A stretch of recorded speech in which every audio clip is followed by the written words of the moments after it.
Chapter 12. The next day I'm waiting in the bathroom seems like forever. No Char.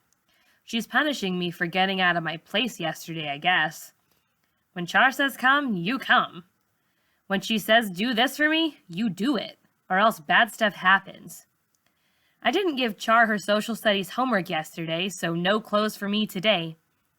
Now I gotta go to class in Mama's things or wear the clothes Char gave me yesterday. I got them here in my backpack. They're folded small as a loaf of bread. They're wrinkled worse than Caleb's grandmama's face, though. I don't have much choice, so I keep on my own clothes. I stretch my arms toward the mirror. Not bad. Sleeves is even, buttons sewed on straight. The seam down the shirt sleeve is crooked, is all. Could be worse. I'm thinking maybe I'll skip class. Miss Saunders gave me this here book the other day. Life of a Slave Girl, it's called. She said maybe it would help me with my writing. I've already read it twice. I stayed up all night reading it 2 days ago. I read it with a flashlight under the covers so Mama wouldn't holler. That book made me cry. It made me think about Akilma and what was waiting for her once the boat docked. While I'm still deciding if I'm going to skip class, I tell myself that I'm only going to read Life of a Slave Girl for 5 minutes. The next thing I know, the late bell is ringing. I'm shoving that book in my book bag and running down the hall. "Walk, Miss Madison," a teacher says to me, "and pick up that paper you just dropped." Good thing nobody sees what's on my paper. It's another one of them Akilma letters. "Dear Diary, when you are hungry, really hungry, even mush crawling with maggots tastes good. So I can't help licking my lips when that girl put the last fingerful of my food in her mouth. A thief, that one is. Yesterday, I grabbed her hands and tried to take back what was mine. It fell to the floor, and someone else scooped it up. She is a lion who cares for no one but herself. Akilma." I'm almost to Miss Saunders' room when John McIntyre starts up with me again. "New clothes, huh?" he says, trying to be smart. I stop walking and turn to him and ask, real smart-like, "Why are you always picking on me?" I ain't sure what's come over me. I guess thinking about Akilma makes me wonder why people treat others like they're nothing. "Chill, Malika," John says, strutting down the hall alongside me. He gets quiet, and I hear his big sneakers squeaking every time they hit the floor. Then I say something that surprises us both. "Why me?" He knows what I'm asking. He keeps on stepping. "Why do you hate me?" I ask, looking right at John. His cheek twitches. "You bugging, girl," he says. I look at him like he's crazy.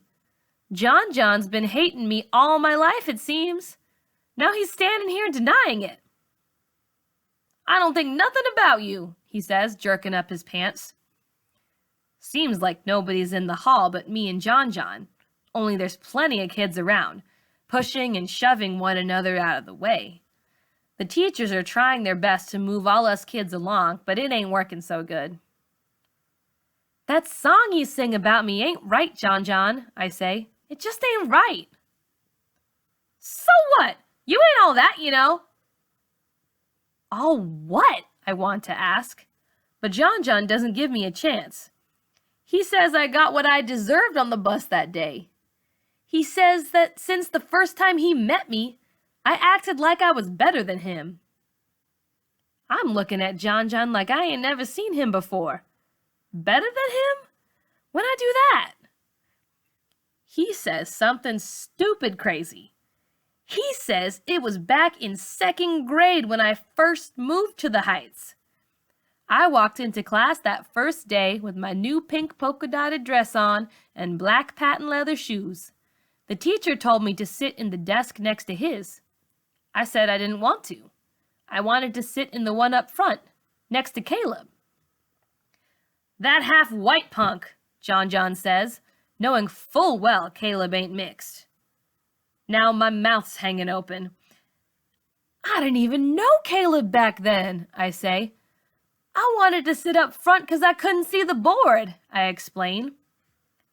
Looking at John, I tell him, you hated me all these years for something I didn't even do.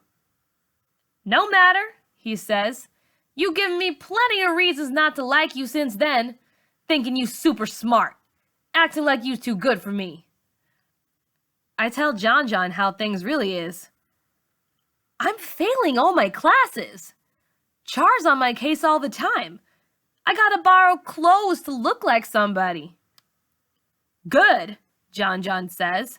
You always thought you was better than me. Now look at you. You just as bad off as the rest of us. Worse, maybe. Caleb don't want no part of you now, I bet. Now John's bobbing his head up and down, laughing like this whole thing is funny. John looks at me like I'm dirt or something. I swallow hard.